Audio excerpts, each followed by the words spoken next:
Ok, sí lo pueden ver ahí. Es la doctora Karina Acevedo Whitehouse. Tiene licenciatura en Medicina Veterinaria y Zootecnia por la Universidad Nacional Autónoma de México en 1999.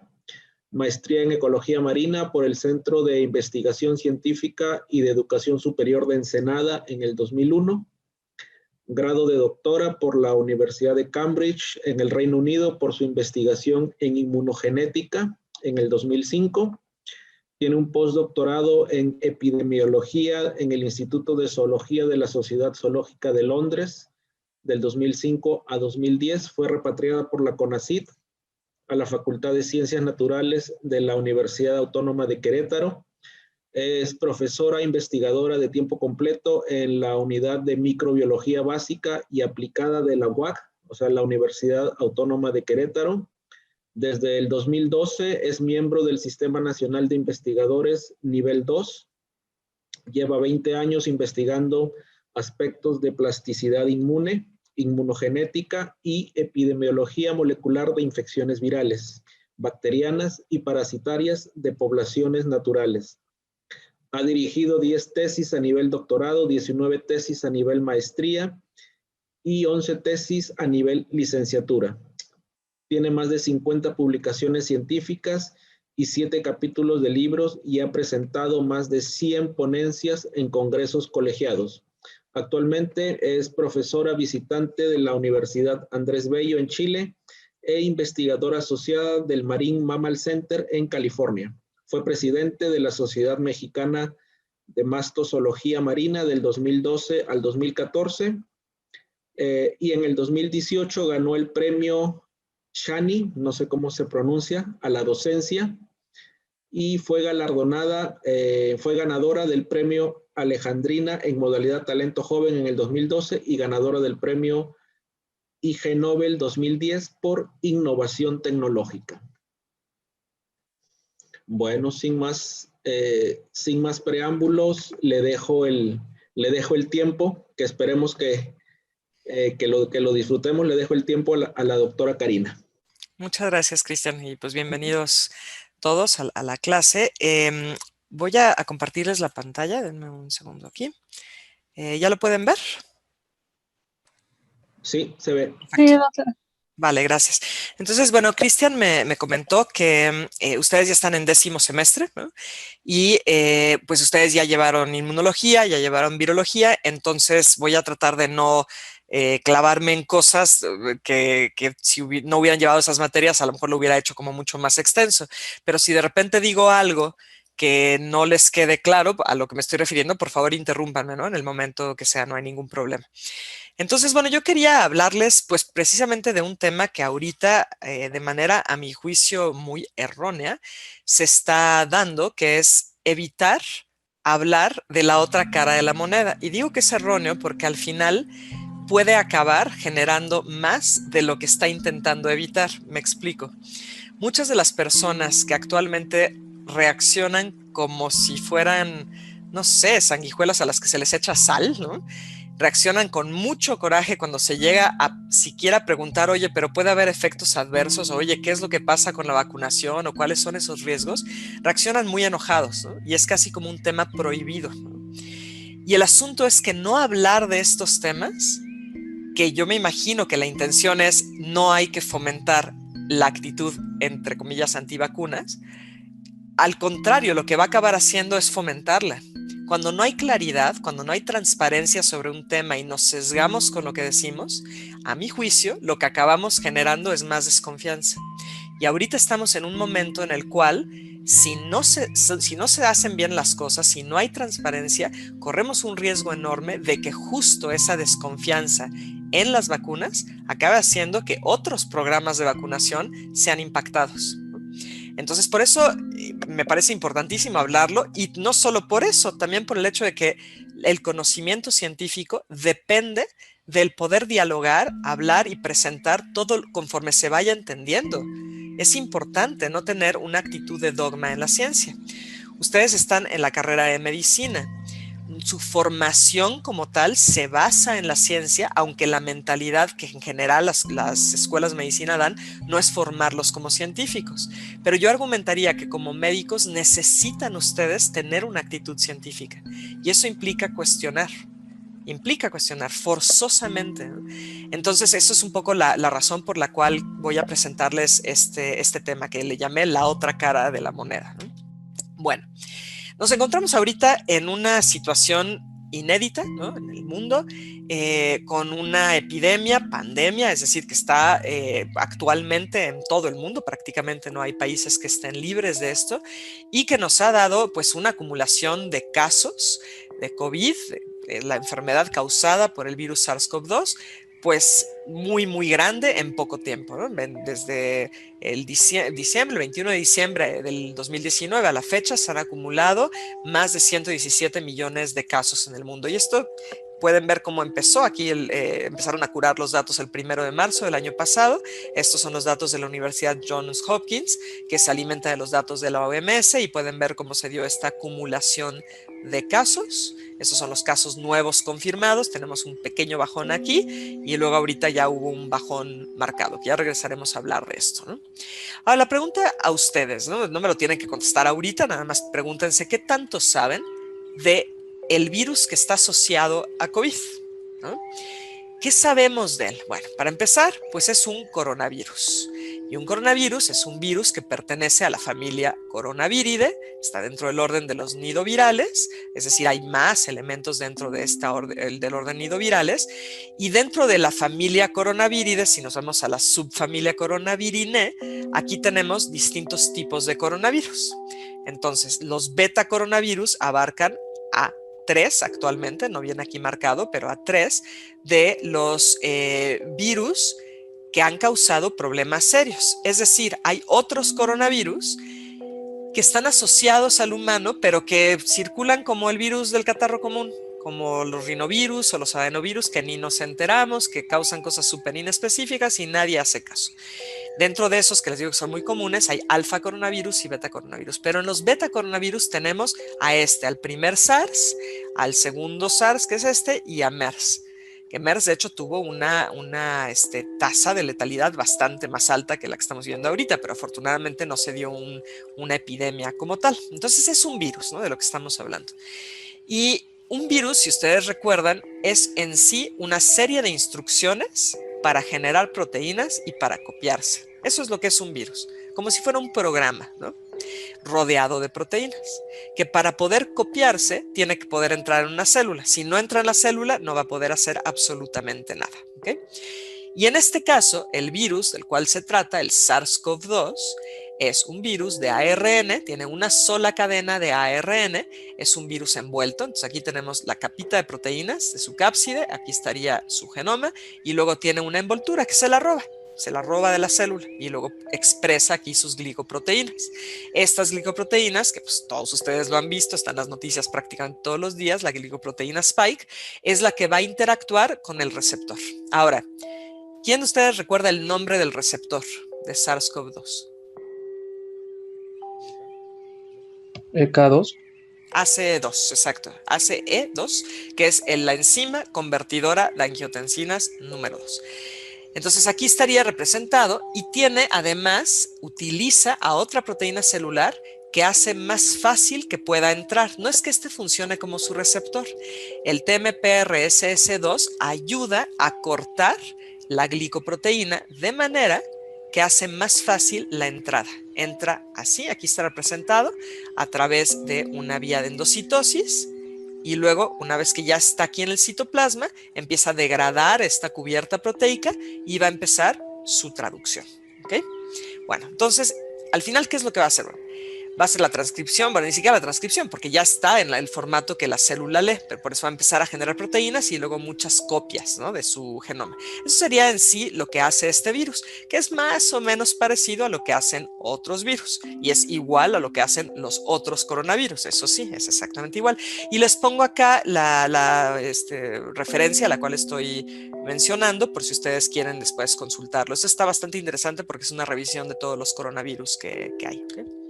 Bueno, entonces, Esa infección está asociada a un padecimiento que ya conocemos todos como COVID-19, ¿ok?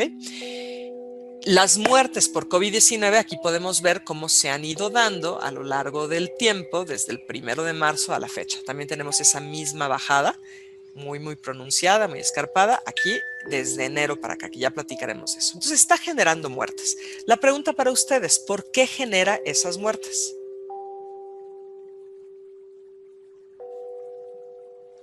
¿Por qué ¿Por muere la la gente? respuesta inmunitaria exacerbada? Por la respuesta inmunitaria. Sí, estoy completamente de acuerdo contigo, una respuesta exacerbada, y de verdad no pensé que fueran a contestar eso, porque la mayor parte de la gente, incluyendo muchos médicos, dicen por problemas respiratorios, ¿no? Es decir, se aprecia COVID como un problema respiratorio, ¿ok? Y en realidad no lo es tanto. Ahora, ¿por qué utilizamos en esta pandemia tapabocas y por qué evitamos estar cerca de la gente?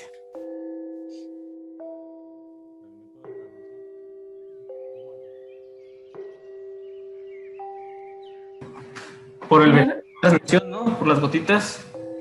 ¿Ok? Y en las gotitas, ¿qué es lo que habría? O sea, todos cuando hablamos, unos más, unos menos, pues sale saliva, ¿no? Eso es un hecho.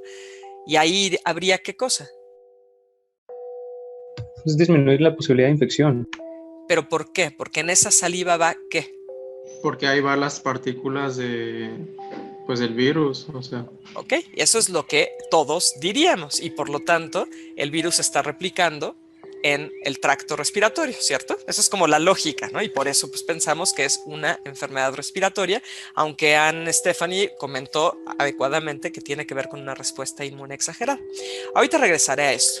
Ahora, vamos a ver lo del porcentaje de muerte que genera. Todos vemos a COVID-19 y al virus que lo causa como algo que es inédito en términos de la mortalidad, pero en realidad no lo es tanto. Estos son datos elaborados, aquí les pongo el código QR por si quieren sacarle una foto o algo. No es una publicación como tal, pero es un estudio que hicieron en la Universidad de Cambridge. No está publicado todavía en una revista arbitrada ni nada. Pero aquí lo que podemos ver es con los puntos, la mortalidad en porcentaje según la edad de la persona relacionada con COVID. Y en las rayas, la punteada y la que es fija, podemos ver el porcentaje de mortalidad, que en este caso sería el riesgo, para mujeres y para hombres, de acuerdo a su vida. Es decir, al nacer, pues hay los hombres y las mujeres tienen un riesgo de morir, claro, pues es la mortalidad neonatal, que todos sabemos que es un momento de riesgo, ¿no? Conforme vamos creciendo, estos son datos de Inglaterra, ojo, no tiene que ser exactamente igual en todos los países.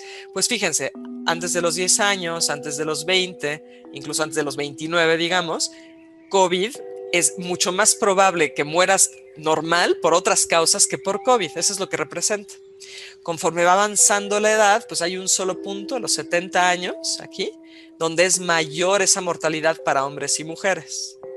Aquí, por ejemplo, es igual la mortalidad que ocasiona normalmente sin COVID a esta edad para los hombres, pero es más alta que para las mujeres. ¿Sí se entiende esa gráfica? Es decir, está muy cercana la mortalidad que ocasiona a la mortalidad normal. Muy cercana. Y es la razón por la cual lo que tenemos es una mortalidad que en promedio se ha estimado la edad promedio de 82.4. ¿Qué quiere decir eso? La edad promedio de gente que muere por COVID es de 82.4. Pregunta para ustedes, ¿cuál es la edad máxima que tenemos? Es decir, la esperanza de vida actual, promedio, ¿cuál será? 77 años. Entonces, ¿qué tenemos aquí? Factor protector. Efecto protector es una manera de verlo. La otra es decir, la mayor parte de la gente que está muriendo con COVID es gente que ya estaba por arriba de la edad a la que en general mueren. Esa es la otra manera en la que se puede ver. No hay una sola publicación que yo haya visto, a excepción de un caso de un linfoma de Hodgkin que fue curado en una persona con COVID. No he visto ninguna publicación que hable de un efecto protector, ¿no? Pero entonces esto es importante tenerlo en mente, porque en general, y seguro a ustedes les ha pasado con personas que saben que están estudiando medicina y se les acercan para que ustedes les digan cómo le hacen para que no mueran de COVID, hay una idea de si me da COVID me muero, ¿no? Se está generalizada casi como una sentencia, cuando en realidad la mortalidad promedio en términos de edad está por arriba de la esperanza de vida. En general, ¿qué quiere decir esto? ¿Que no muera nadie joven? No, no es lo que estoy diciendo. Pero en general, eso es lo que tenemos, ¿ok? Entonces, la peor mortalidad se está dando aquí, a los 70 años. Y luego no es que baje esa mortalidad, más bien es que está ya más parecido a lo que se espera de todas maneras, porque la gente muere. Somos mortales. Entonces, claro que morimos y por ende, COVID-19 está impactando a gente que ya está cercana al momento en el cual iban a morir, ¿ok? Con las excepciones, evidentemente. Bueno. Ahora, la tasa de letalidad de la infección, que al inicio se marcaba de un 3.4%, cuando esto apenas estaba iniciando con base en los datos de Wuhan, ahorita se sabe por la última publicación que salió en el boletín de la OMS, de hecho, que pues, es el boletín científico informativo de la OMS, la última evaluación de la tasa de letalidad hecha por John Ioannidis, lo encontró con una media de 0.23%. Esa es la tasa de letalidad, es decir, de los infectados, ¿cuántos mueren? ¿Okay? Y eso es equiparable a la influenza estacional, es semejante. Entonces creo que estos datos son bien importantes de ponerlos en el contexto real de lo que está pasando. Claro, dirán, pues sí es poca, pero hay un chorro de muertes. Únicamente en el 2020 se habían acumulado 1.88 millones de muertes por COVID-19, que se oye como mucho, ¿no? Y claro, cada uno de estos pues es una vida que fue afectada, por supuesto, ¿no? Pero pongámoslo en contexto. ¿Cuántos mueren cada año de cáncer? 10 millones al año. De hambre, probablemente este dato en el 2020 fue mayor porque lo que ha ocasionado esta pandemia pues ha sido también un incremento en hambre, en pobreza, etc. De tuberculosis, cada año 1.6 millones. De influenza, pongo un asterisco, ahorita les digo por qué. Normalmente son 650,000 los que mueren al año de influenza. ¿Por qué asterisco? Porque el año pasado prácticamente desapareció la influenza en el mundo. ¿Ok? O esos son los datos que marca la CDC. Bueno, entonces tenemos esta situación de muerte que yo espero que ya con los datos que les presenté lo pongamos en contexto. No es decir, no ha muerto gente, claro que ha muerto gente, pero poniendo eso en términos de la edad que es más afectada, ¿no? El promedio de edad que muere y el contexto de la tasa de letalidad y cómo se corresponde eso, cómo se compara con otros padecimientos, espero que eso en su mente ya esté pues quizás un poquito menos pues como verlo como lo peor que nos ha ocurrido en todos los tiempos en términos de la letalidad de la enfermedad. No es así, ¿ok? Ahora, regresando a lo que les dije hace ratito, la mayor parte de la gente piensa que es un padecimiento pulmonar o respiratorio. Y ustedes pueden ver aquí unas imágenes de lesiones pulmonares que todos ustedes, me imagino, ya pueden reconocer que aquí hay daño. Por supuesto que hay daño. Tenemos un patrón pulmonar que tiene consolidaciones generalizadas, tiene bronquiectasias cilíndricas, es una fase avanzada, es decir, es muy difícil para un paciente respirar así. Y por ende podríamos pensar que esto es un cuadro respiratorio, porque clínicamente, pues claro que sí lo es, ¿no? Por supuesto. Y les pregunté por qué estamos usando tapabocas y dijeron, bueno, pues porque en esas partículas de aerosoles estarían los virus, ¿no? Ok, vamos a ver.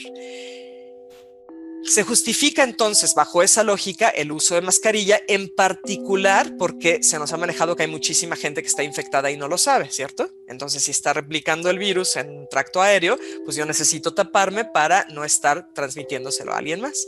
Y también se justificaría bajo esa lógica el aislamiento y la sana distancia. Y también se trataría de justificar la intubación de los pacientes. ¿Por qué? Porque si yo tengo consolidado todo el tejido pulmonar, no voy a poder hacer un intercambio de oxígeno, ¿cierto? Entonces, intubo para lograr oxigenar. Esa es la lógica. Y yo quiero argumentarles que hay problemas con esa lógica.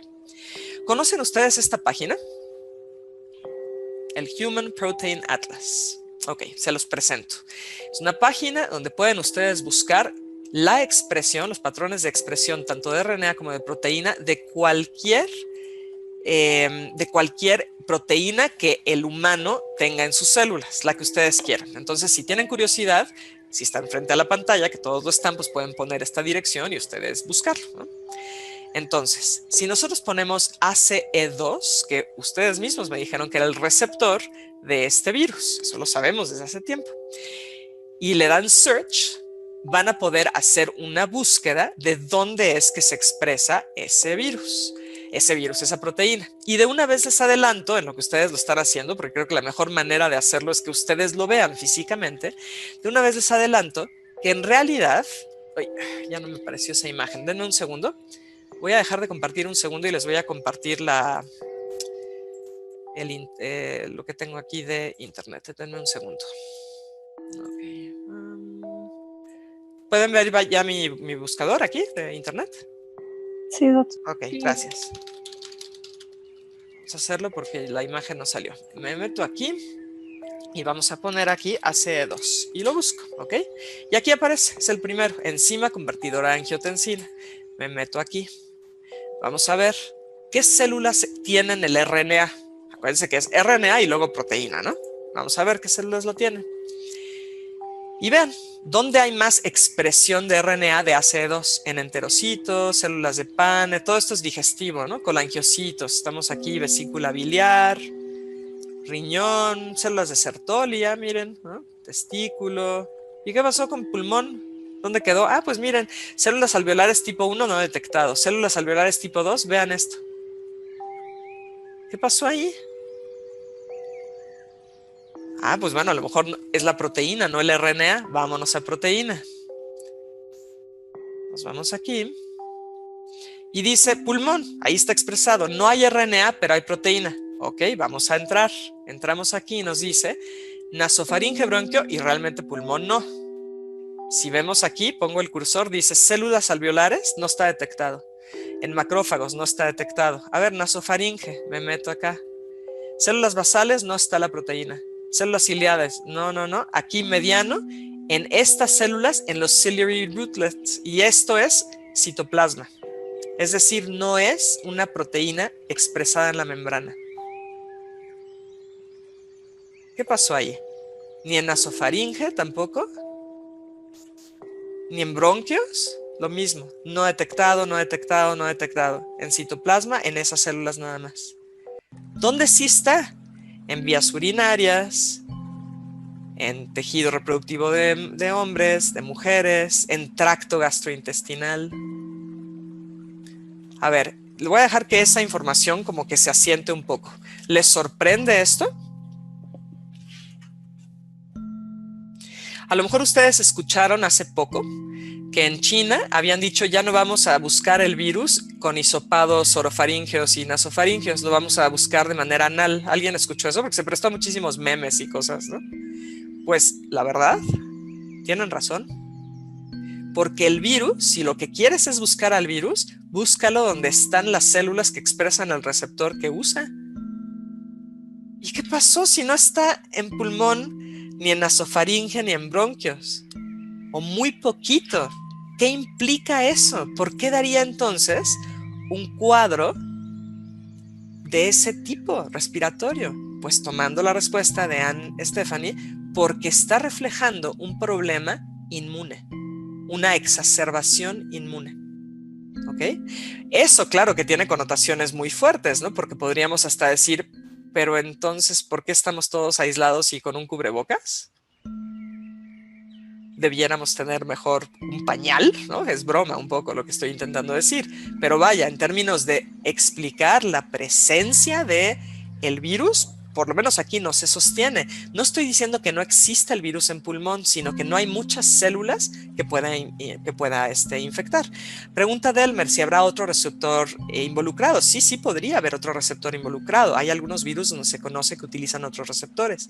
Aquí sabemos que utiliza no como un receptor, sino como un elemento de ayuda al otro, al TMPSS2. Ese, si ustedes lo buscan ya cuando tengan tiempo, van a ver que es exactamente lo mismo, ¿no? ¿Hay una posibilidad de que el receptor esté equivocado? Sí, claro, siempre podría ser que hay algo que todavía no se ha descrito, ¿no? Pero pasaba lo mismo con SARS en realidad. No es en realidad un virus respiratorio. Es un virus que tiene una acción más de tipo sistémica por el efecto que tiene inmune, mientras que los efectos citopáticos son mucho más digestivos, incluso renales. ¿Okay? Ahora, esto que estoy diciendo, voy a dejar de compartirles aquí. Y me voy de nuevo a la presentación. Esto que les estoy diciendo podría explicar por qué hay una presentación tan amplia de signos y síntomas. Porque es de verdad hasta, a veces uno dice no puede ser, ¿no? O sea, COVID te da lo que sea, absolutamente lo que sea, cualquier signo va a ser COVID, ¿no? una razón es justo por este cuadro de inmunopatología. Bueno, vamos a ver. Esto lo pueden ver en esta publicación de Melenot y colaboradores, donde dice, bueno, más o menos después de un periodo de incubación de 0 a 14 días, donde pues no hay realmente ningún efecto visible, ningún cuadro clínico, vamos a entrar a la fase 1, donde ellos dicen que hay efectos citotóxicos. Ellos están diciendo que es en pulmón. No digo yo que no sea, solo tomen en mente de que solamente las células alveolares tipo 2 expresan y niveles muy bajitos de este receptor, ¿ok? Entonces, si eso está ocurriendo en pulmón, es muy poquito lo que está pasando. Pero luego en la fase 2 de la enfermedad, ¿qué es lo que ocurre? Tenemos daño celular a nivel del endotelio, de los vasos sanguíneos, que causa trombos, que causa una tormenta de citoquinas, que ya pasando hacia esta fase, por inflamación, y además una desregulación del sistema renina-angiotensina, que ustedes saben todo lo que puede impactar a nivel fisiológico, ¿no?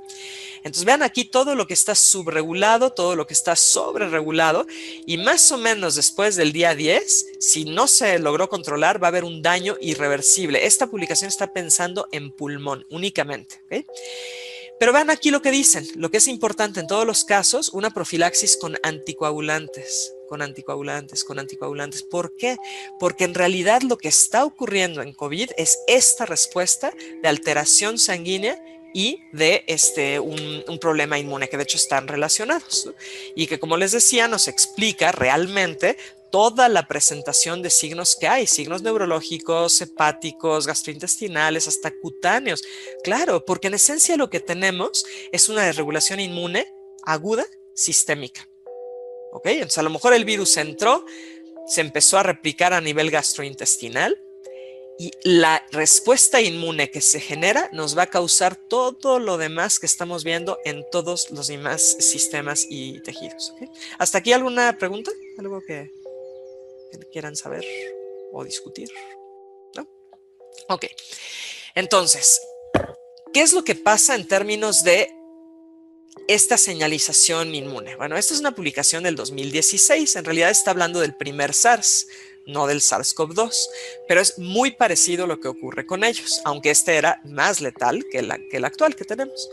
Empieza a haber primero una replicación rápida del virus, y cuando esto pasa, realmente no tenemos un tratamiento con interferón, una respuesta de interferón. Si ustedes recuerdan, en la replicación celular de los virus, lo que suele pasar es que inducen a que la célula pida auxilio sintetizando interferón.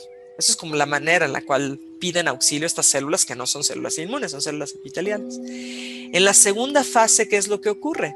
Que sí hubo una respuesta de interferón, la célula pudo empezar a decir, por favor, auxilio, y eso va a empezar a llamar a células dendríticas pulmonares, estos macrófagos residentes que tenemos, que a su vez van a empezar a secretar más interferón y van a empezar a estimular a macrófagos que van a también a su vez empezar a generar más citoquinas y pueden tratar de neutralizar el problema. Pero si esto continúa, vean cómo se sale de control. Tenemos una respuesta inflamatoria muy marcada en pulmón. ¿Y cuál es el problema de tener inflamación en pulmón? Que recuerden que en los alvéolos pulmonares, ese epitelio tan delgadito sirve para que cada vez que inhalamos, ese 17% de oxígeno que está en el aire, se vaya hacia la sangre. Y para eso necesito una capita de células, ¿cierto? Pero si yo tengo todo lleno de las distintas células inflamatorias que están llegando, y encima tengo algunas células muertas por acción citopática, de las pocas que puedan estar dañadas por el virus, entonces tengo yo una capa mucho más gruesa de células, ya no es la capa delgadita, y eso no permite que haya una difusión del oxígeno. Entonces, ¿qué es lo que pasa? Nosotros solemos tratar a las personas, bueno, no nosotros, yo no, pero se está tratando a los pacientes de COVID que tienen una saturación baja de oxígeno con una intubación, ¿no?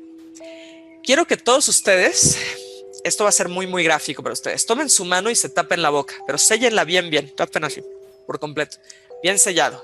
¿Ya está sellado? Ahora soplen. Y no pueden, ¿cierto? Ok, eso es el equivalente de lo que está pasando con el oxígeno.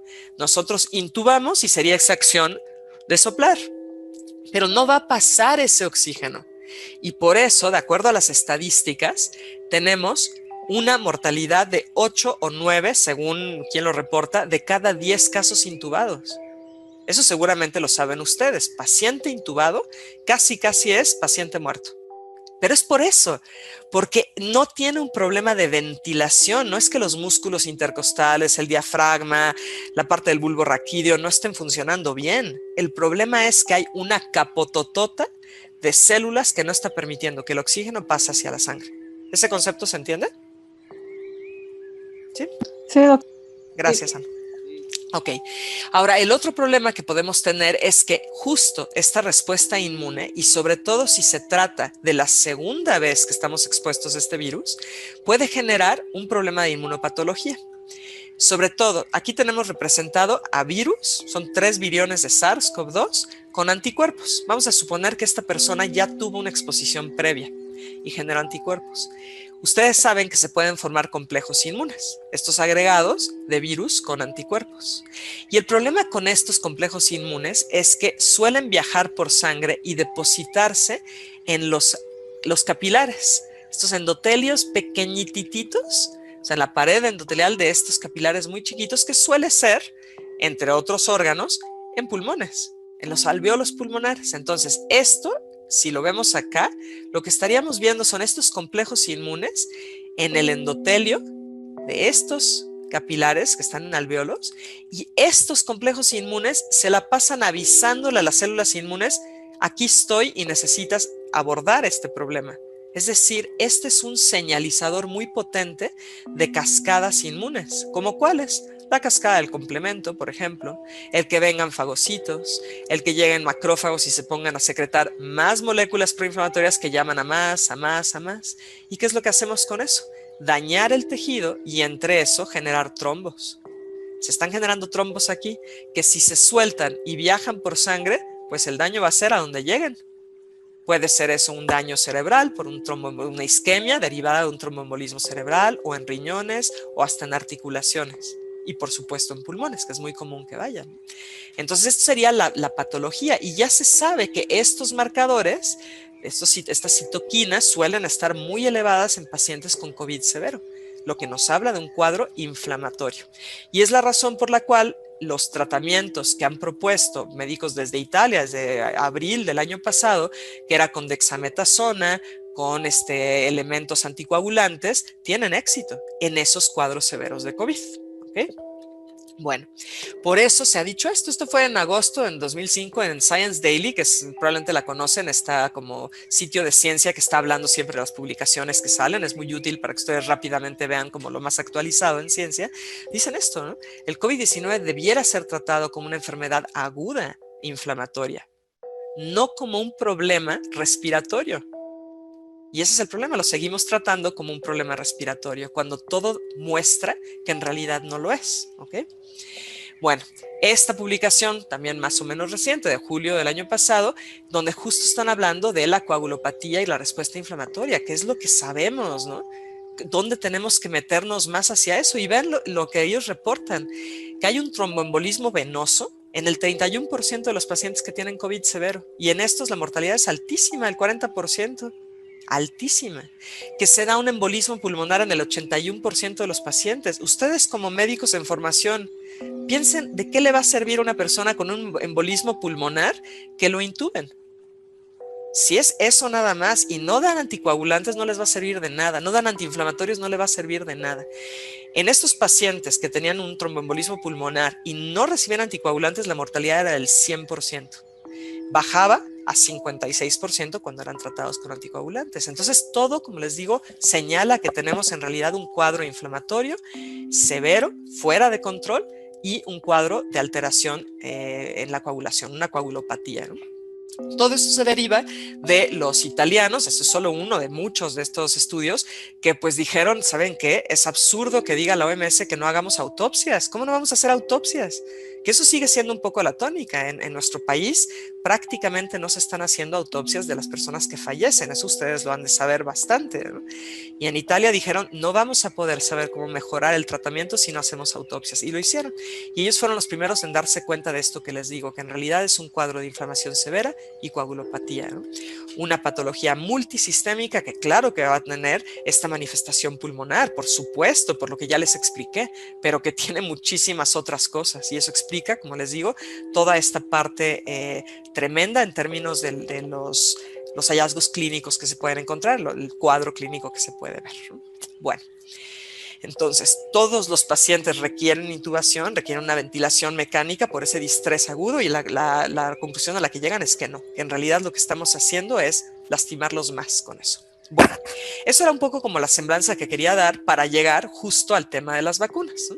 Hay muchas maneras de controlar, de mitigar una infección cuando ésta está con un impacto poblacional, y hemos usado la gran mayoría, ¿no? O sea, los cubrebocas, con esta lógica de que lo estamos transmitiendo a través de los aerosoles, que ya les expliqué, que si bien sí puede llegar a haber viriones, la mayor carga viral no va a estar ahí, para nada, ¿no? El aislamiento, pues bueno, tratar de fortalecer el sistema inmune o utilizar medicamentos antivirales, que no ha tenido mucho éxito, y las vacunas. Y las vacunas actualmente pues tienen cierta reticencia por parte de la población. No todos, por supuesto, pero hay personas que están pues preocupadas de que todavía no se haya determinado la seguridad y la efectividad, o la eficacia más bien, de estas vacunas. Entonces ahorita vamos a platicar un poquito hacia el enfoque de la seguridad, ¿okay? Entonces, bueno, yo no sé si ustedes estudian vacunas como tal, si tengan una materia de vacunología en otros planteles, en otras facultades, pues hasta me han dicho colegas que están en medicina o que estuvieron en medicina, me dicen, no, pues o sea, a lo mucho nos dan una clase de vacunas, lo cual me parece terrible, ¿no? Porque al final los médicos son los que están hablando con los pacientes, diciéndoles sí, sí, vacúnate o no, no vacúnate, pues yo creo que tendrían que tener mucho más conocimiento.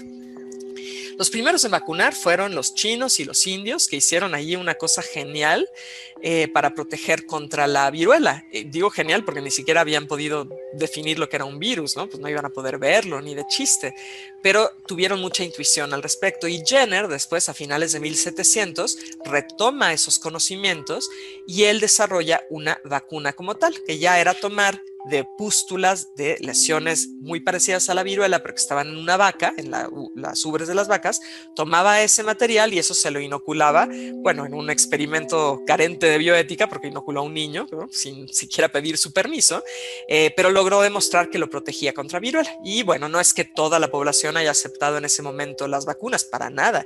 Hubo una reticencia muy fuerte de 150 años, ¿no? Porque la gente decía, me voy a volver animal, ¿cómo me estás poniendo tú a mí algo que sacaste de una vaca? ¿Cómo crees?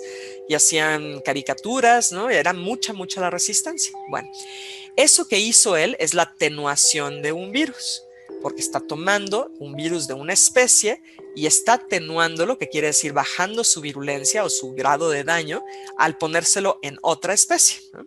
Tuvo suerte, le pudo haber salido al revés, porque no siempre ese es el efecto que se logra, pero muchas veces sí, ¿no? Esa es la atenuación que se hace. Y tenemos todavía a la fecha muchos virus atenuados. Otra opción es inactivarlo, ya no dejes que replique, ¿no? Entonces, si no dejo que replique y yo te lo pongo, ya lo inactive quizás con formol, bueno, pues tu cuerpo va a identificar que aquí hay algo que no debiera estar y va a generar respuesta en contra de él, porque recuerden que el sistema inmune lo que hace es identificar lo que eres de lo que no eres, ¿no? Y todas las vacunas nuevas son estas que, pues de alguna manera se enfocan en una partecita del virus. Tenemos las basadas en proteínas, subunitarias proteicas, o aquellas que ensamblan nada más la cubierta de proteínas del virus. ¿Alguien tiene algún ejemplo de qué tipo de vacuna actual, no de SARS-CoV-2, pero de las que se usan en el mundo, es de este estilo?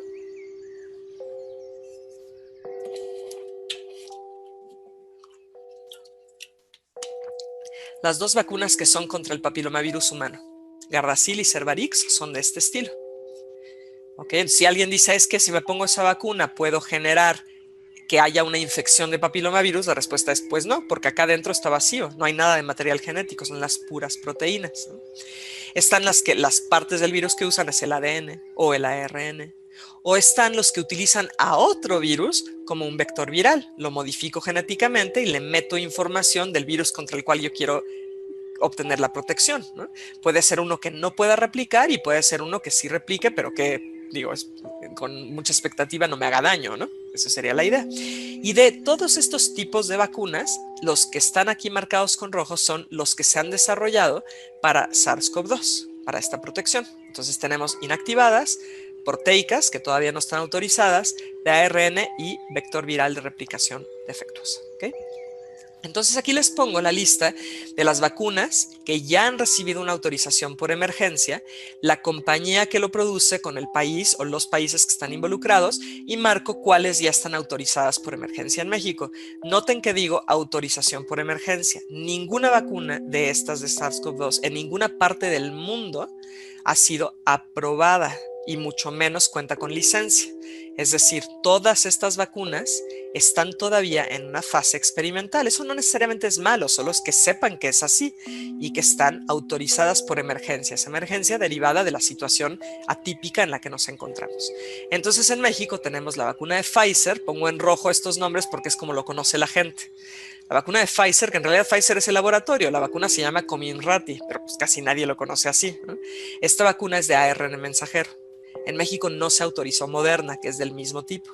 Tenemos la AstraZeneca, que es de vector viral, que no replica, de replicación defectuosa, digamos. Sputnik 5, también vector viral, todos estos basados en otro virus, en adenovirus. La Coronavac, que es inactivada, que es China. Y otra China, que es también basada en un vector viral, Convidicea o CanSino, lo conocen. Esas son las vacunas que ahorita tenemos en el país, ¿ok?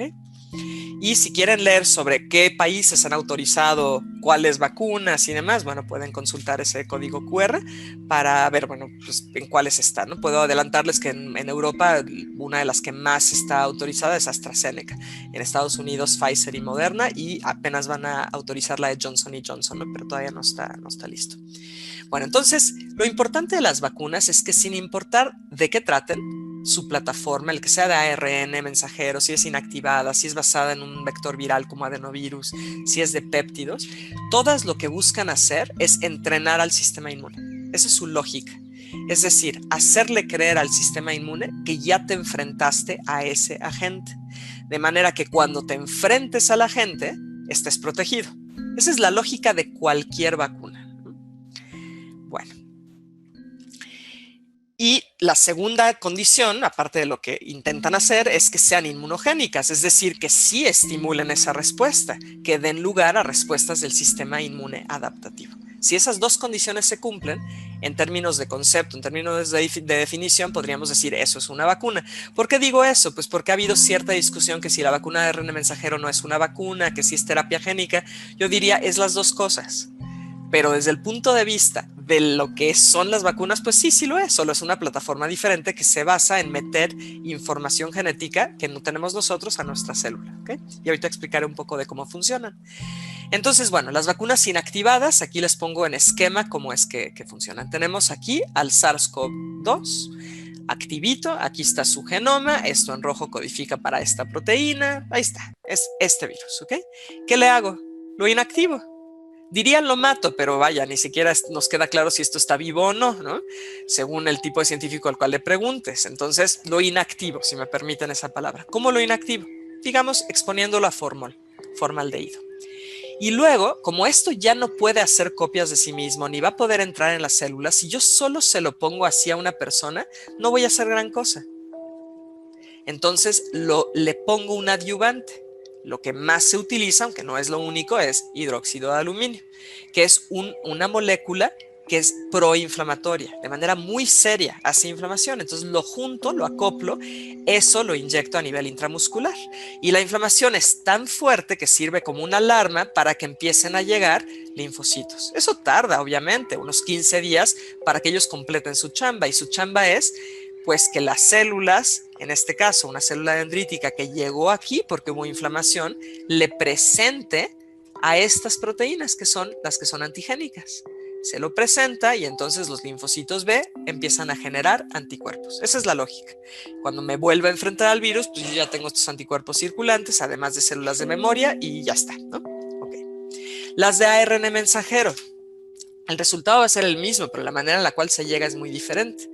Tengo aquí al virus, aquí está la proteína Spike y aquí está el genoma. Es una partecita del genoma porque en realidad esta proteína, el gen que lo codifica, mide cerca de 4000 bases. Entonces aquí les pongo solo un cachito de lo que es esa secuencia. Entonces obtengo la secuencia y esa la acoplo a lípidos para protegerla porque el RNA es muy lábil. Entonces la vacuna tiene la secuencia de RNA, lípidos y eso es lo que yo inyecto. Y estos lípidos ayudan a que este RNA entre en las células. Y el RNA ya está con las características que requiere para que los ribosomas generen las proteínas. ¿Qué proteína? Pues la spike. Entonces mi célula se vuelve una fábrica de producción de spike. Eso llama la atención de componentes del sistema inmune que presentan esos antígenos y generan anticuerpos. O sea, al final fue el mismo resultado, digamos. ¿Okay?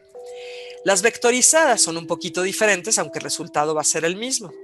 Tomo este gen y se lo inserto al genoma de otro virus. Este es un adenovirus. Es un virus bien diferente, mucho más grande, y su genoma es de ADN de cadena doble. Este es de ARN de cadena sencilla. Yo le pongo lo que codifica para este gen como DNA y le quito los genes que hacen que me haga daño a mí, porque el adenovirus puede hacer daño, ¿no? Lo modifico, infecto a la persona con este virus y el virus hace lo que hace, entra en la célula. No puede replicar bien porque yo lo alteré, pero va a empezar a generar la proteína spike, la célula infectada, no el virus, la célula infectada. Eso llama la atención, estimula a los linfocitos y genera anticuerpos. ¿Sí? Entonces, al final en todos estoy llegando exactamente a lo mismo. El asunto es que las vacunas tienen que contemplarse en términos de qué tanto me protegen y qué tanto daño me pueden hacer, ¿ok? Entonces, vamos a hablar ahorita un poquito de las de ARN mensajero, las inactivadas y las de vector viral, porque al final pues son esas las que están autorizadas en nuestro país, ¿no? ¿Qué es lo que pasa cuando hablamos de efectos secundarios? Bueno, como les decía al inicio de la charla, el solo hecho de mencionar la frase efecto secundario de la vacuna hace que muchos se enojen porque dicen eres un antivacunas. Pero en realidad, en aras de la ciencia, en aras de simplemente poder decir las cosas como son, vamos a ver qué es lo que dice la CDC al respecto. Y reconocen que puede haber efectos secundarios. Dicen los efectos secundarios más comunes, pues es que te duela, que se inflame, que te dé fiebre, escalofríos, cansancio, dolor de cabeza. Y honestamente, ninguna de estas me parece relevante.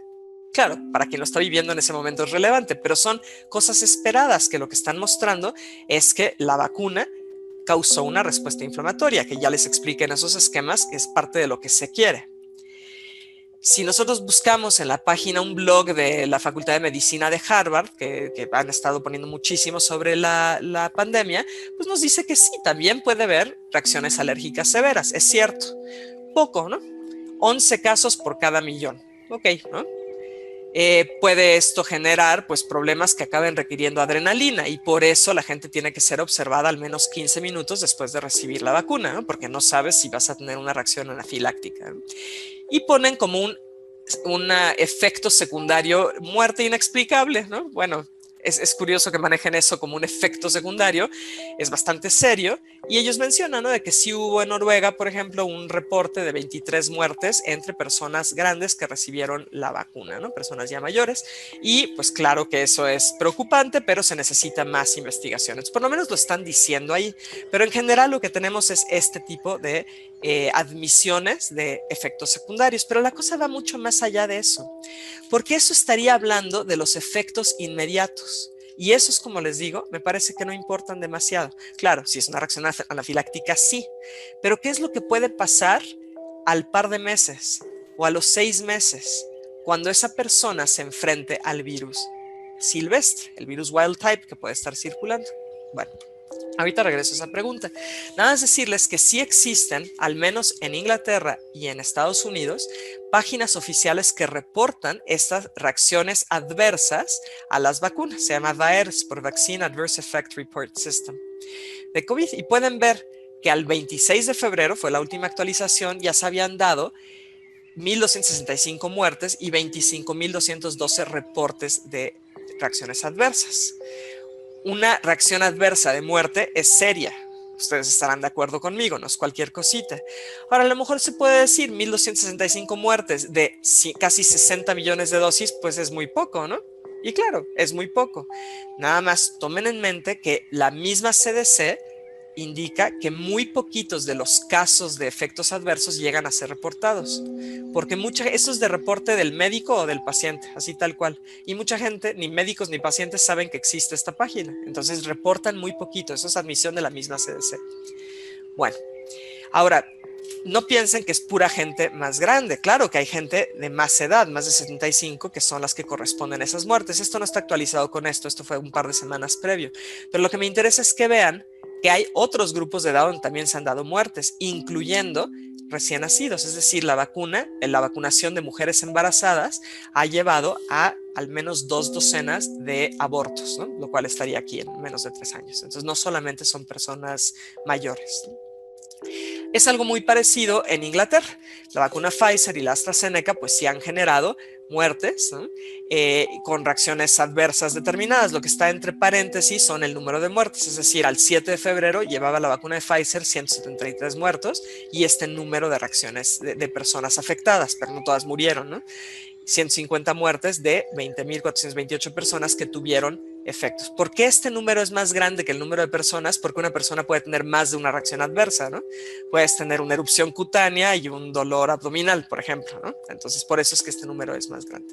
Entonces, de que ocurren, y eso no te vuelve antivacuna, simplemente saberlo. Yo de hecho, pues, yo pondría como una especie de argumento, ¿no? El que un médico tiene la obligación de decirle al paciente, pues sí se pueden dar, pero son pocos. Es un porcentaje muy bajo de casos donde ocurre, pero sí, claro que puede pasar, ¿no? Este número de efectos adversos llevó a que este profesor, Eric Kaumes, dijera por ahí de finales de diciembre, inicios de enero, dijo: yo soy de los que más prueban la vacuna, estoy convencido de que la vacunación no es lo único que nos sacará de esta situación, pero nunca he visto una tasa tan alta de efectos adversos en la vacuna. Hay más efectos en gente joven que en personas mayores e incluso más después de la segunda dosis, ¿no? Ese tipo de comentarios de personas especializadas en vacunas no debe de ignorarse, a mi juicio. O sea, simplemente es decir, no es que esté diciendo no a la vacuna este profesor Eric Kaumes, está diciendo, ojo, el número de reacciones adversas es muy alto, mucho más alto que lo que se ha visto para otras vacunas. ¿Por qué podría ser eso? Bueno, yo no sé si ustedes sabían o saben lo que contiene la vacuna Pfizer. Más allá de decir es de ARN mensajero. Sí, pero ¿qué contiene? Si ustedes podían explicarle a un familiar lo que contiene. Yo esperaría que sí, porque ustedes son médicos. Y esto es lo que contiene. Aquí está esto que es el ARN mensajero y luego todo esto que son cosas que se añaden. Y lo que está en rojo son nanolípidos que nunca han sido utilizados antes en una vacuna ni en ningún material que se inyecte, nunca antes, ¿okay? Son propietarios, es decir, tienen patente, no nos ponen toda la explicación ni siquiera de cuánto es lo que se está aplicando, pero con el ALC 0159, algo bien importante es que contiene polietilenglicol, ¿ok? Tiene estas otras cosas, colesterol, algunas sales, etcétera. Alguien me escribió una vez y me dijo, pero tiene cloruro de potasio y el cloruro de potasio se usa para la eutanasia. Pues sí, claro, pero la cantidad importa, ¿no? O sea, es una cantidad minúscula, eso no va a causar eutanasia, ¿no? Realmente sería poco parsimonioso pensarlo. Pero estos nanolípidos, incluso alguien me pregunta cuál es el fin de usarlos, es estabilizar al ARN, evitar su degradación y hacer que sea más fácil que entre en la célula. Porque nosotros tenemos normalmente enzimas que degradan el RNA foráneo. Entonces, al inyectar RNA, yo lo destruyo. Pero si lo envuelvo en nanolípidos, lo hago bien resistente. De manera que no es degradado afuera de la célula y dura mucho más dentro de la célula sin ser degradado. Entonces, esa es su función, ¿okay? Y en el caso de AstraZeneca, que esta es distinta a la plataforma, acuérdense que este es recombinante, aquí está el adenovirus de chimpancé Oxford número 1S, es decir, se basa en esta plataforma, tiene estos elementos y este contiene polisorbato 80. Ok, ¿por qué es importante eso? Porque esto podría explicar al menos algunas de las reacciones adversas tipo anafilaxia que se están dando, que sí se están dando en una proporción mayor a las de otras vacunas. Pueden ver aquí polisorbato, no 80, aquí abajo está 80, estos son 20, que contienen vacunas, eso es cierto, ¿no?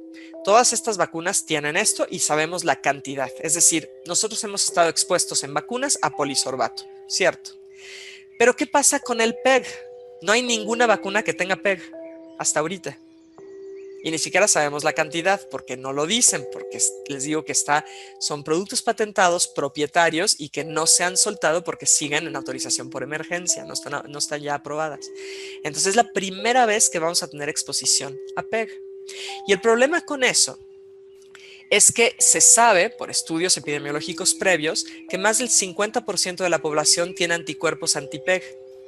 ¿Por qué si no nos lo han puesto? Pues no nos lo han puesto de manera intramuscular, pero la pasta de dientes que usan ustedes tiene PEG, el shampoo tiene PEG, algunos productos edulcorantes y demás tienen PEG. Es decir, contamos ya con una exposición y PEG no soy yo, genera una respuesta inmune contra eso, es bastante inmunogénico. El que ya tengamos anticuerpos anti-PEG puede ser una razón por la cual se están dando estas respuestas autoinmunes y de anafilaxia fuertecillas, más o menos, ¿no? O sea, incluso aunque sean pocas, son más que las que normalmente se ven con otras vacunas. ¿Hasta aquí queda claro o estoy yendo así como rapidísimo? ¿Sí queda bien? Sí, doctora. Vale, gracias. Entonces, bueno, ¿cuáles medicamentos tienen PEG? Por ejemplo, pues estos, ¿no? Tenemos algunos medicamentos que lo tienen, pero no son medicamentos que toda la población tome. Algunos de estos seguramente les suenan, ¿no? Como acetato de metilprednisona, es una corticosteroide desinflamatorio, pues estas personas ya fueron expuestas a nivel intramuscular también, ¿no? Algunos otros medicamentos que se usan para anemias, para algunos tipos de cáncer, etcétera. Entonces sí hay esta exposición y sí hay anticuerpos anti-PEG, tanto secretores, por esto que les digo de la pasta de dientes y todo eso, como este tipo de productos, ¿no? También aquí hay otros, ¿no? Entonces, y esto lo pueden consultar en esta publicación reciente donde hablan justo de esto y están tratando de entender que justo, de hecho les voy a poner ahorita un parrafito, lo que dicen es que el polisorbato, que es muy parecido a PEG, es un excipiente, lo tienen cremas, etcétera, algunas pastillas, pero lo que dice es que es intrínsecamente anafilactogénico y eso podría ser una razón por la cual hay estos reportes de anafilaxia en pacientes que están teniendo este tipo de productos, ¿no? Y bueno, pues como les digo, estas vacunas de Pfizer y Moderna, pues justo tienen estos vehículos que tienen PEG y esto potencialmente podría estar dándonos este tipo de reacciones. Entonces, eso nos estamos enfocando ahorita en explicar esa mayor tasa de presentación de efectos tipo anafilaxia, que aunque siguen siendo pocos, son más que las vacunas convencionales que hemos tenido. Bueno, no sé si ustedes en alguna clase estudiaron sobre Asia, y no me refiero a un continente. Estoy hablando de un síndrome de autoinmunidad y síndrome inflamatorio. Asia es bien conocido como un síndrome que ocurre por exposición a adyuvantes. No pasa en mucha gente, pero cuando pasa puede llevar a que se desarrolle esclerosis sistémica, lupus eritematoso, artritis reumatoide, problemas de autoinmunidad contra tiroides. Y eso está documentado y se ha visto que tiene un componente genético bien importante. Gente que tiene esta variante genética en el MHC clase 2 DRB, que sean 1*01, son los que cuando son expuestos a los adyuvantes convencionales pueden tener un problema. Entonces, hay un mayor riesgo en personas que ya tienen historia de autoinmunidad, pero también en la gente que tiene esta composición genética para desarrollar este problema de inmunidad exacerbada y de autoinmunidad y de anafilaxia después de recibir la vacuna. La pregunta a ustedes, ¿quién de ustedes sabe cuál es su DRB1? Asumo que ninguno, ¿no? Entonces, ¿cómo podemos prevenir este tipo de casos de presentación de anafilaxia en la población cuando no sabemos cuál es su componente genético? Entonces, bueno, pues qué bien que tenga un componente genético, pero pues yo no sé. ¿Sí me explico? Ese es un problema serio porque no permite hacer una medicina preventiva dirigida para minimizar estos efectos, ¿no? Ahora, les había explicado esto del RNA mensajero, cómo es que funciona. Esta parte ya la tenemos clara. El asunto con el RNA mensajero es que el hecho de que esté acoplado a estos lípidos hace que sea más difícil de degradar. Me costó muchísimo trabajo encontrar la secuencia del RNA mensajero. Les digo que no es fácil porque todavía son productos que están protegidos, son propietarios. Pero lo pude hacer. Esto viene en la página de las patentes relacionadas con la OMS, aunque no es la OMS quien lo hizo, pero tienen este programa, ¿no? De los productos. Y aquí está. Y pueden ver, no es completo, llega hasta el 950, les digo que son casi 4000 bases, pero pueden ver algo raro. ¿Hay algo aquí que les llama la atención o no? Hay uno Sí. que está como que decodificado, o sea, no parece. Pues lo que tiene exacto es este, sí, o sea, este simbolito, en lugar de ¿qué? De un uracilo, ¿no? Es decir, es RNA, entonces podemos tener 4 bases y falta la U, ¿no? En lugar de U está esto.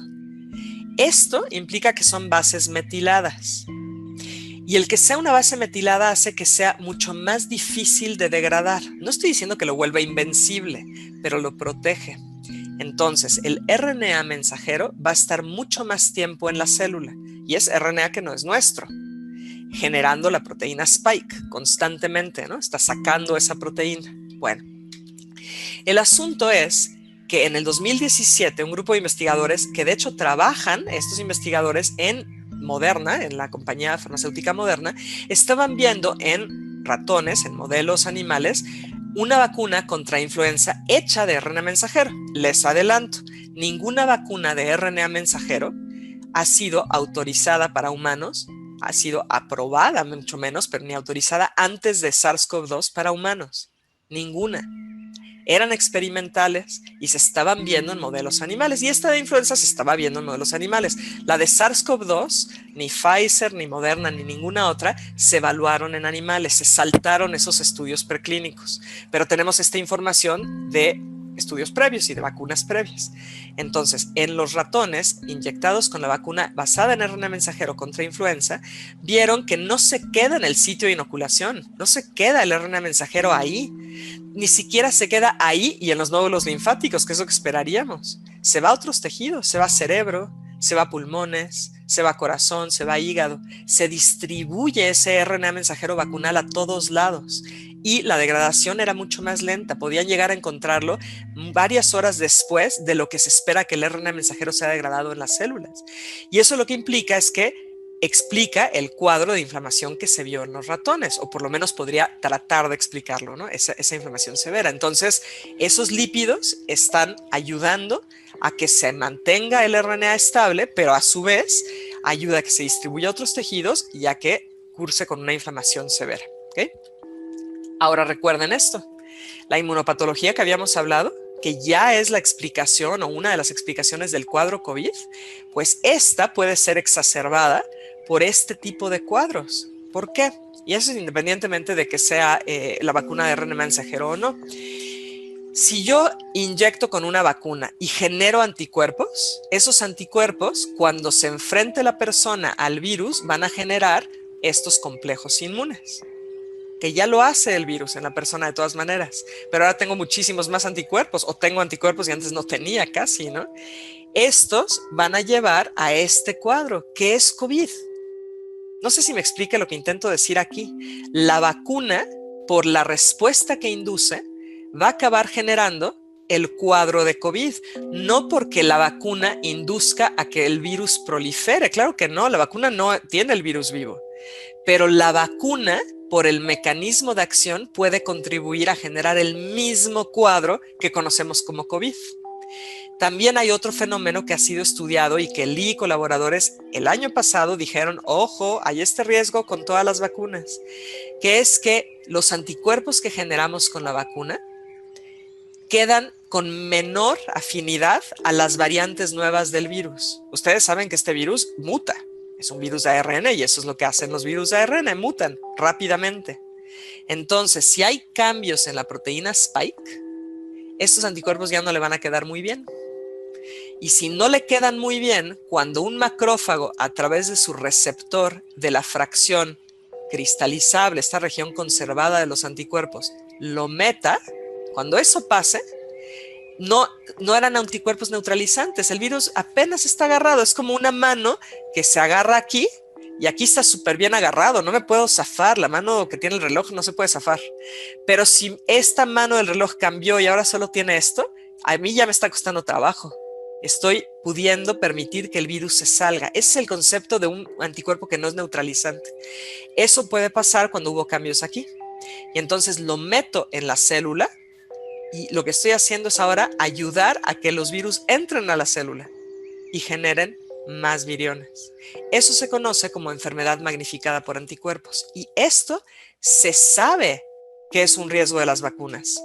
En marzo del año pasado se reunieron investigadores junto con gente de la OMS, gente de farmacéuticas, para discutir en un evento de 2 días, discutir cuál era el riesgo de magnificación mediada por anticuerpos. ¿Y qué es lo que hicieron? Pues vieron lo que había disponible de las vacunas que habían intentado hacer para SARS-CoV-1, para el primero, que se acuerdan que salió en 2002, 2003.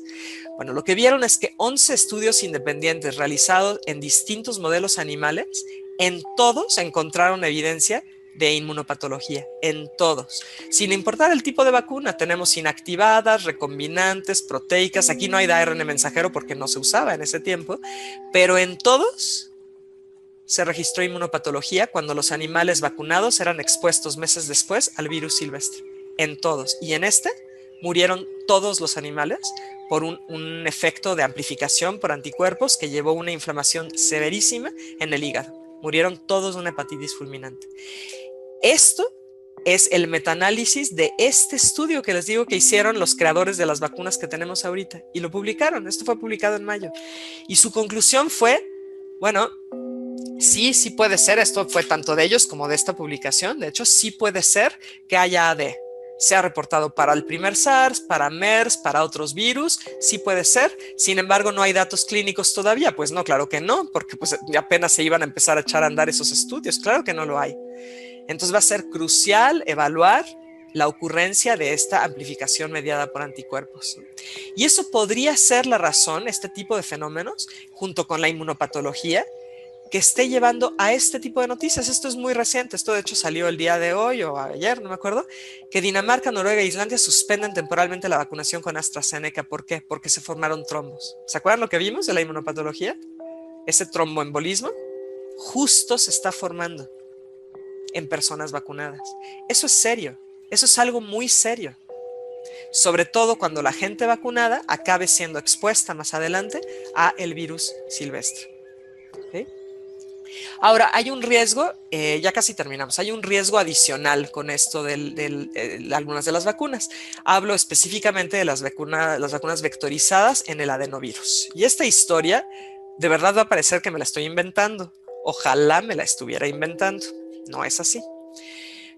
A todos espero yo que ya les quede claro cómo funcionan las vacunas vectorizadas, ¿no? Su principio de acción. Tomen en cuenta que esto es otro virus, un adenovirus. Y este otro virus tiene su propia manera de interactuar con el organismo, con el sistema inmune, etc. Bueno, pues hace años se echó a andar un proyecto para hacer vacunas vectorizadas contra VIH.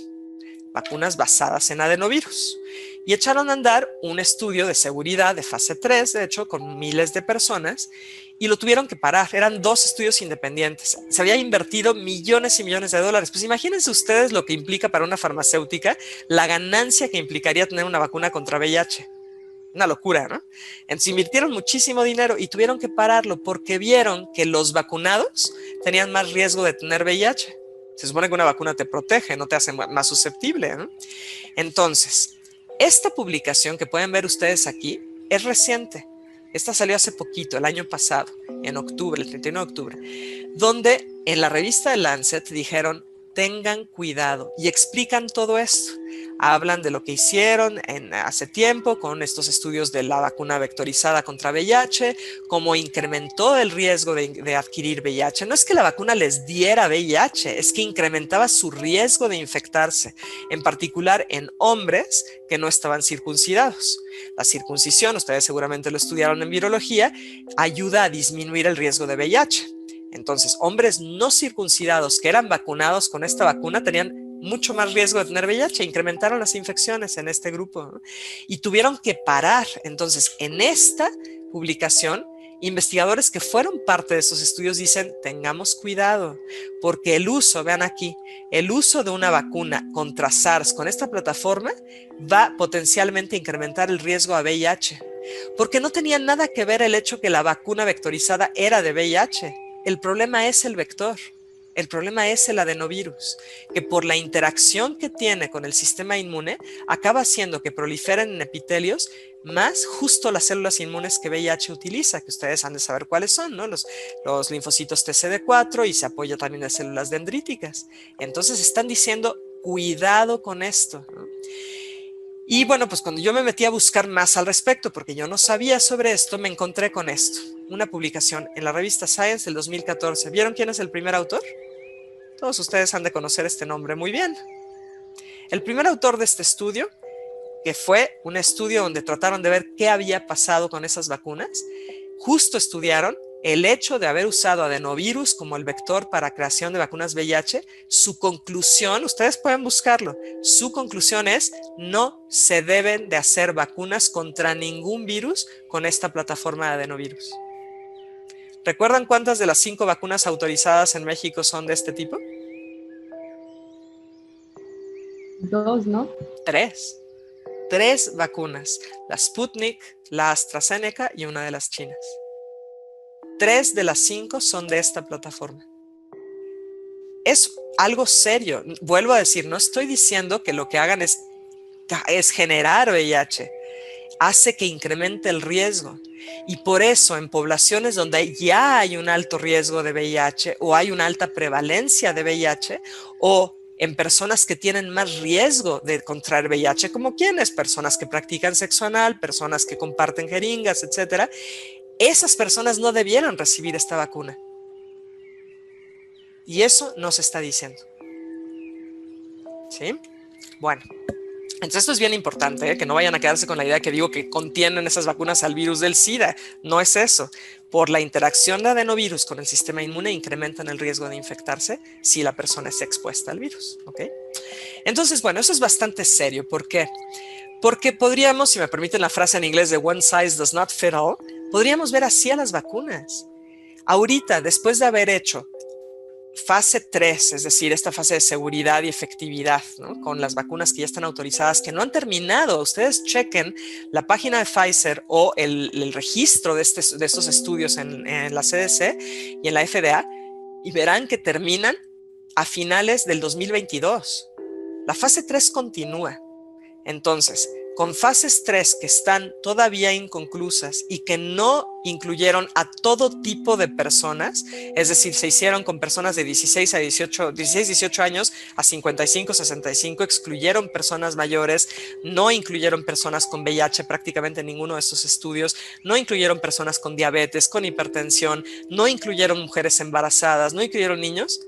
Con todo y eso, queremos aplicar como si la vacunación sirviera para todo mundo. De la misma manera, y no es así.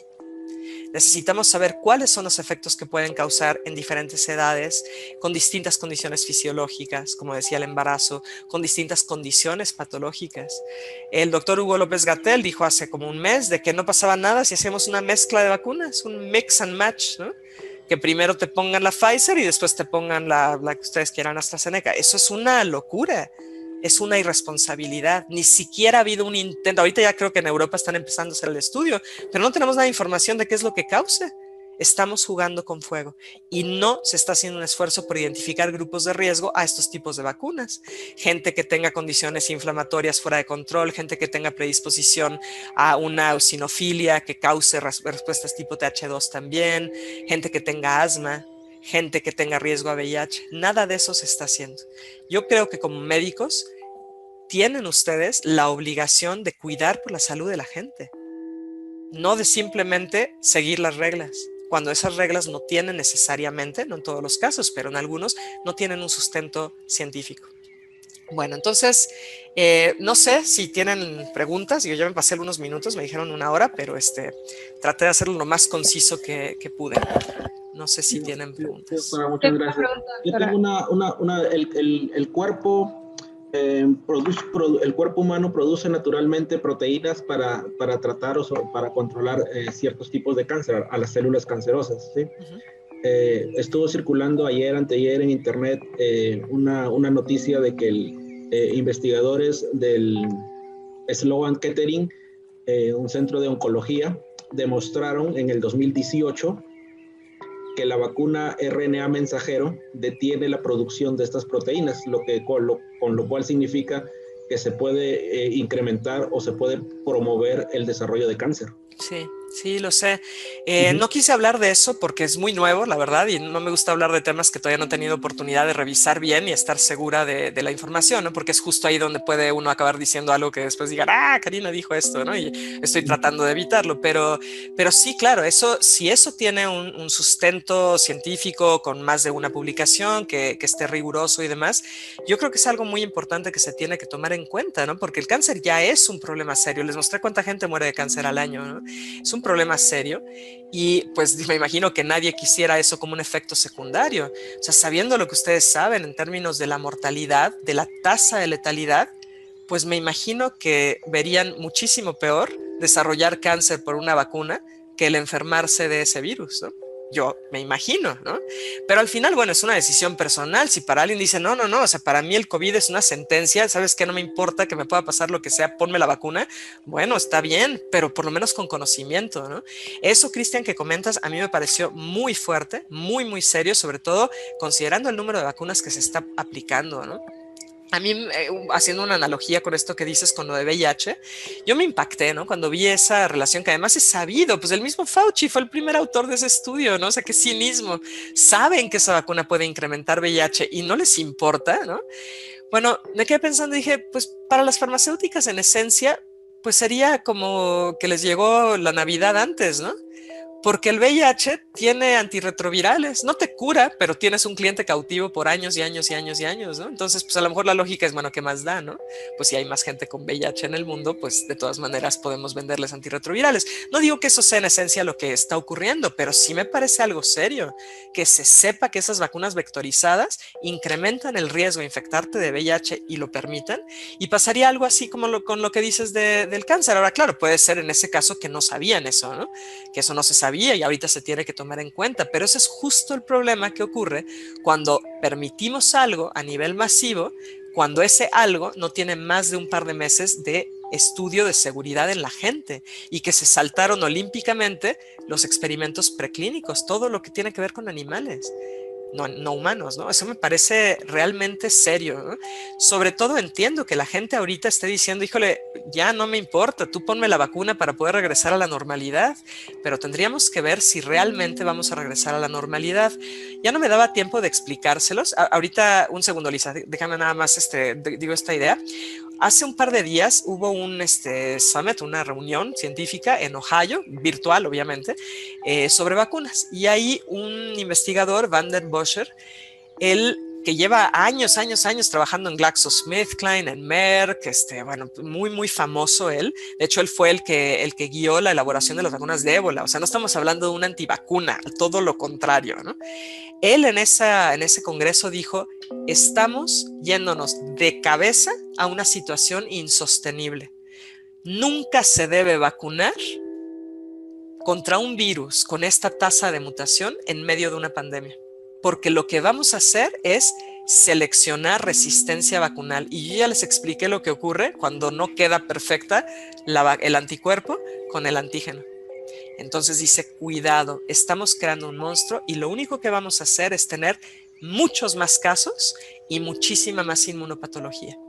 Dice, espero equivocarme, pero nunca he estado más preocupado de nada en mi vida. Si quieren le puedo mandar a Cristian su presentación, porque él hasta subió su presentación para que todo el mundo la pudiera ver. Y eso es algo que lo que me parece terrible es que si lo dices te tildan de antivacuna. Cuando en realidad lo que estás diciendo es cuidado, ¿no? No estás diciendo no a las vacunas, estás diciendo quizás todavía no tenemos la certeza de que no van a causar un efecto terrible pues unos meses más adelante, ¿no? Lisa, ¿quieres preguntar? Sí, es que yo tengo una pregunta. ¿Cuál es la diferencia de los complejos de anticuerpos y virus que se forman de manera natural cuando tú adquieres la enfermedad natural y pues se depositan en los capilares y causan toda esa cascada de efectos a los complejos de virus anticuerpos que se forman por las vacunas? O sea, es decir, ¿por qué no causarían lo mismo si al final tú tienes anticuerpos, o sea, te enfermaste, tienes anticuerpos y te vuelves a enfermar, te da peor o cómo? Claro, es una excelente pregunta. No, la entiendo perfecto y es una excelente pregunta. Algo que parece que se olvida muchísimo en el contexto de la epidemia es que la manera en la cual la mayor parte de las infecciones virales son contrarrestadas por los organismos como nosotros, ¿no? Como digamos, los hospederos vertebrados, ¿no? No es a través de anticuerpos. Las células antivirales por excelencia son unos linfocitos especiales que se llaman NK, las células asesinas naturales, que forman parte del sistema inmune innato. La mayor parte de las veces así lo controlamos, y lo controlamos también con una molécula del sistema inmune innato que se conoce como anticuerpo natural. Son anticuerpos que no necesitan una estimulación previa. Tenemos muchos de esos. Y la mayor parte de las infecciones virales así las controlamos, sin necesidad de generar anticuerpos. Entonces, en muchísima gente no se va a llegar a eso, Lisa, porque su sistema inmune está adecuado y utilizaste esos mecanismos y con eso ya la hiciste, ¿no? ¿Qué es lo que pasa? Que hay gente, por muchos motivos, incluyendo genéticos, que tienen una predisposición a generar respuestas de otro tipo. Se saltan esas. Sus linfocitos NK no están funcionando bien, lo que sea, no importa. Y acaban con anticuerpos. Y esos anticuerpos sí nos pueden generar los anticuerpos nuestros, ¿no? Contra esta proteína Spike, sí podrían generar, Lisa, ese cuadro. Y ese es justo mi punto. Lo que argumento es que en los casos de COVID severo, lo que tenemos es ese efecto de inmunopatología generado por nuestro sistema inmune. Pero en los casos severos, la gran mayoría de la gente no tiene casos severos, porque la gran mayoría de la gente con su sistema inmune innato resolvieron el problema y no pasó nada. Mi argumento es justo que por la vacunación, que está diseñada para generar anticuerpos que no son la manera natural de responder a una infección viral, vamos a acabar teniendo muchos más casos de COVID severo. Eso es justo lo que estoy argumentando. Y no soy solo yo, pues, ¿no? O sea, podrán decir, bueno, ¿y tú qué?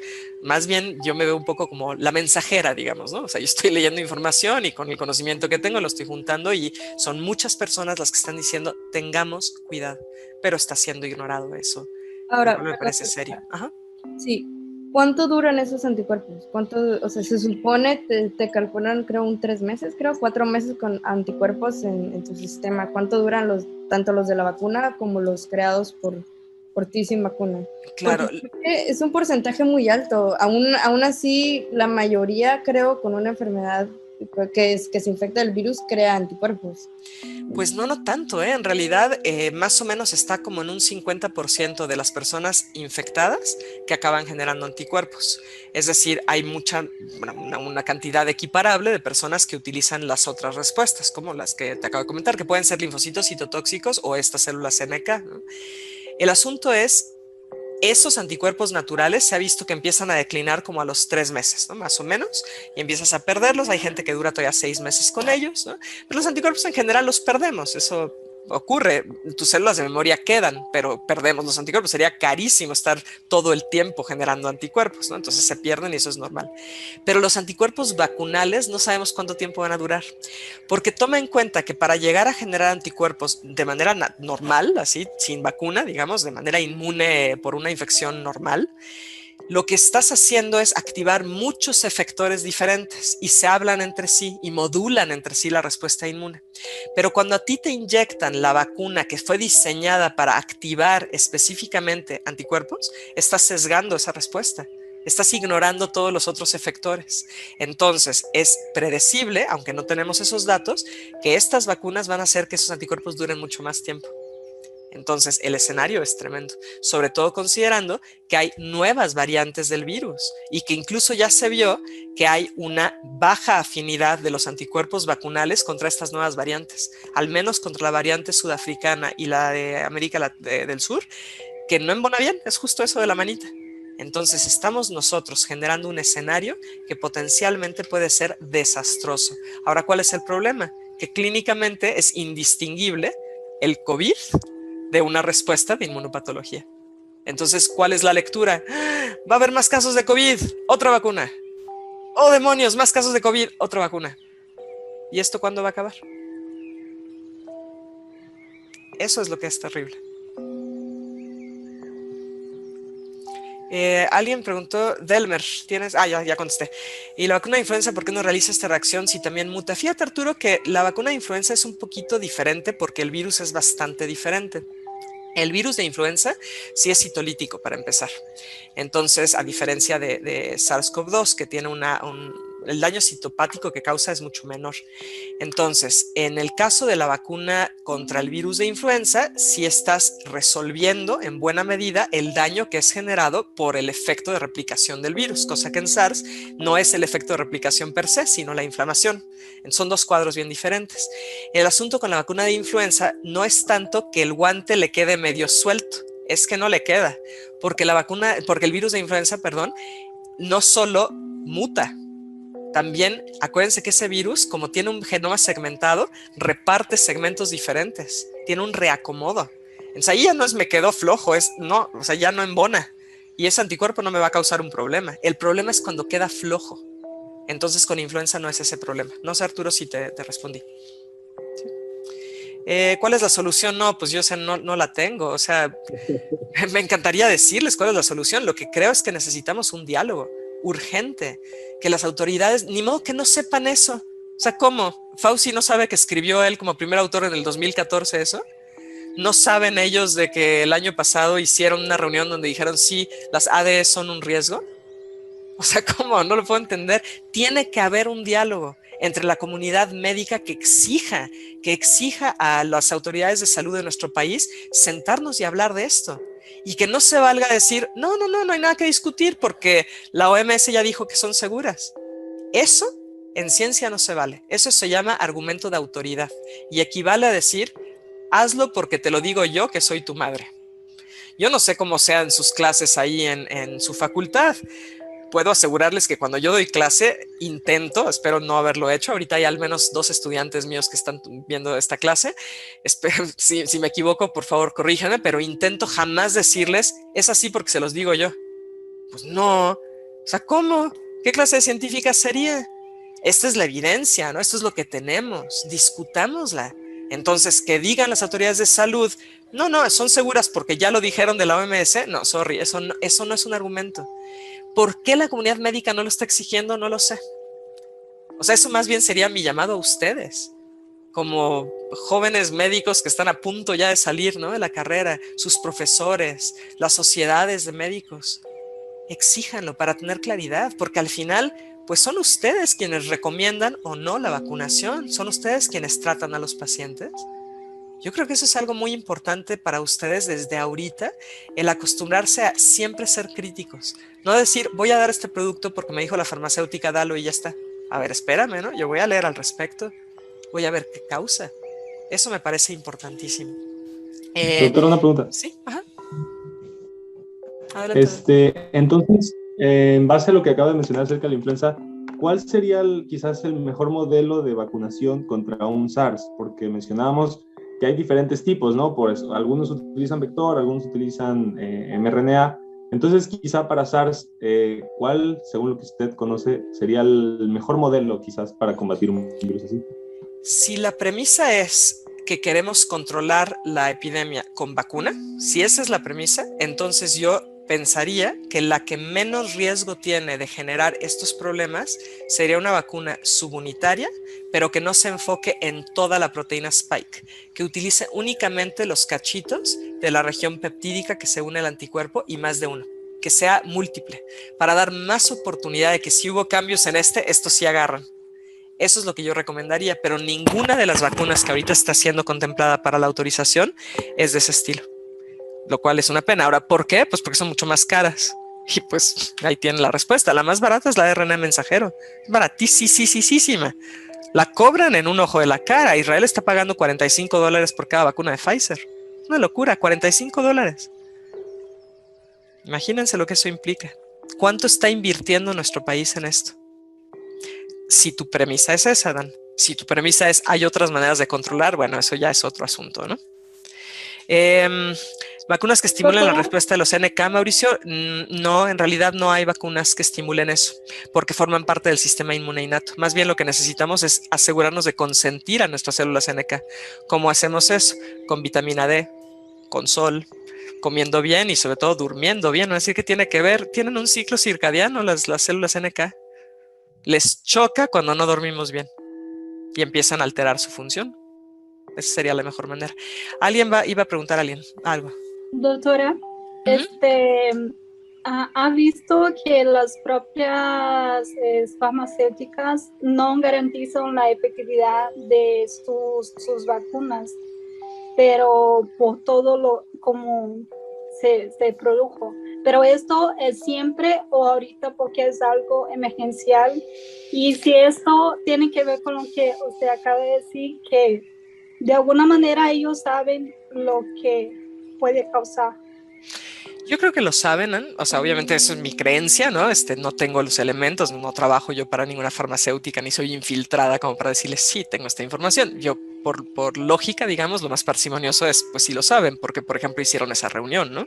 Y tienen esa publicación de Vali y colaboradores. Antes de que lo saben, lo saben. Ahora, tienes toda la razón, están indemnizadas. Todas las compañías farmacéuticas que están produciendo las vacunas de SARS están indemnizadas, 100%. Si alguien tiene un problema, no puede demandarlas. Todos los gobiernos firmaron ese acuerdo de indemnización. ¿Qué implica? Pues que si tienes un problema, puedes intentar demandar al gobierno. Y te deseo muy buena suerte. Claro, si ganas, pues todos nosotros contribuimos a que ganaras, porque el gobierno lo pagaría con dinero de nuestros impuestos, ¿no? Esa es la lógica. El asunto ahí es, ¿por qué las farmacéuticas tienen tanto interés en estar indemnizadas? ¿No? O sea, vaya, si yo generé un producto y realmente creo que es segura, pues diría, sí, no hay bronca, no hay ningún problema. Pero no dicen eso.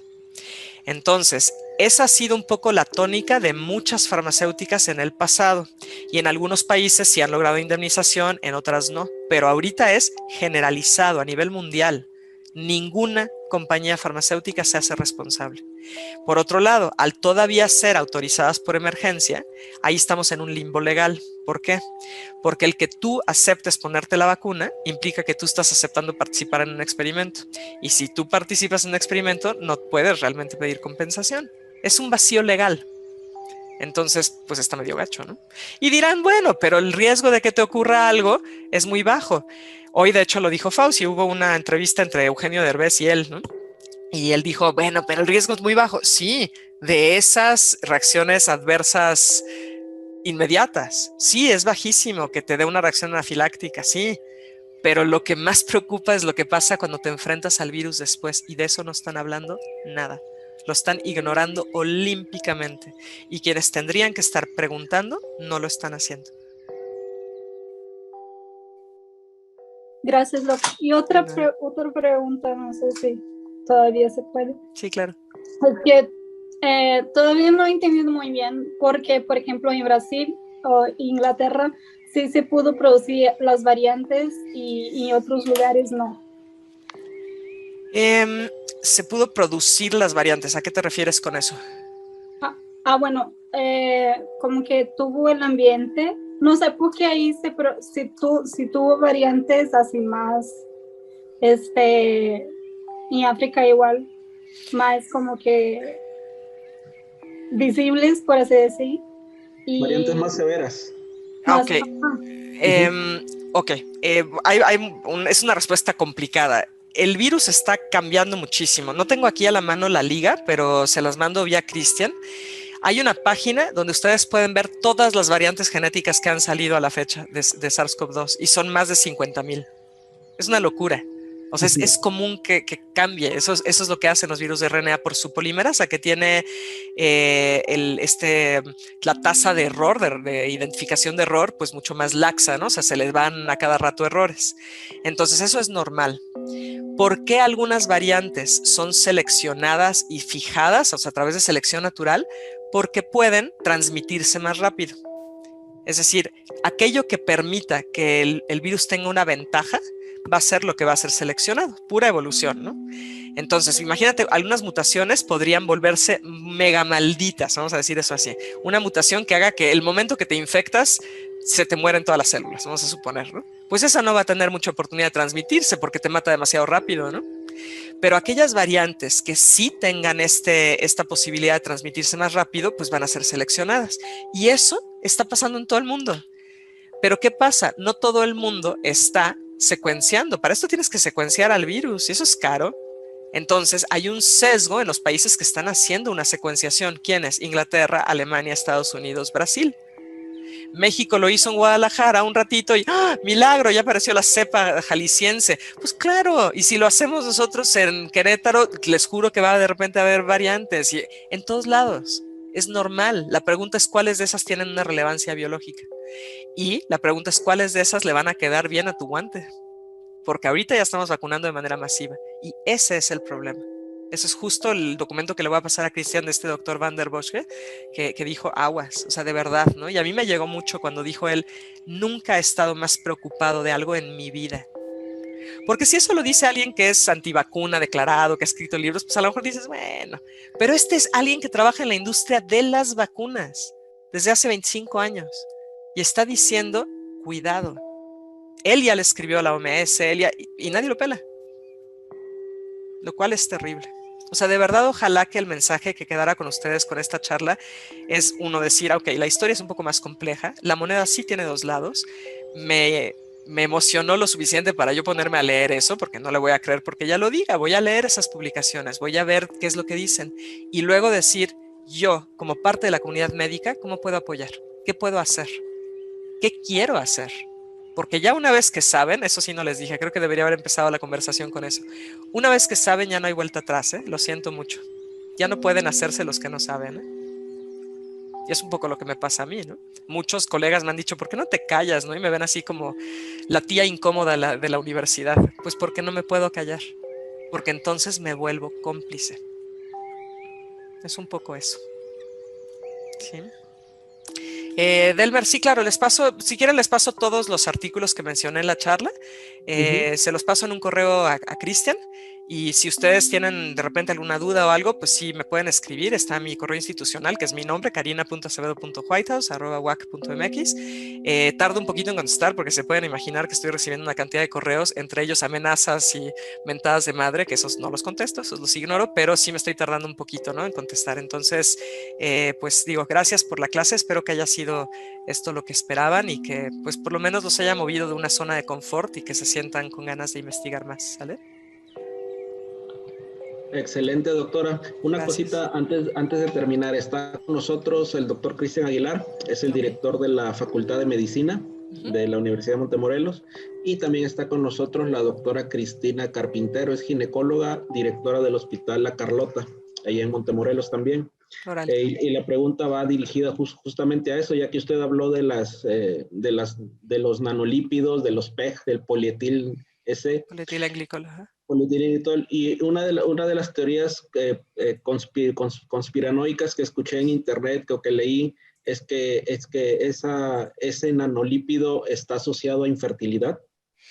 Pues sí he visto eso, pero no he encontrado yo nada que lo sustente, ¿no? Por eso no quiero decir que no sea cierto, pero yo no he podido encontrarlo, ¿no? Entonces, cuando son cosas así, yo prefiero no discutirlo, ¿no? Porque creo que el mensaje se puede perder un poco y tenemos suficiente en el plato de cosas como riesgosas y en cuáles poner atención, ¿no? Que entonces por eso no lo menciono, Cristian.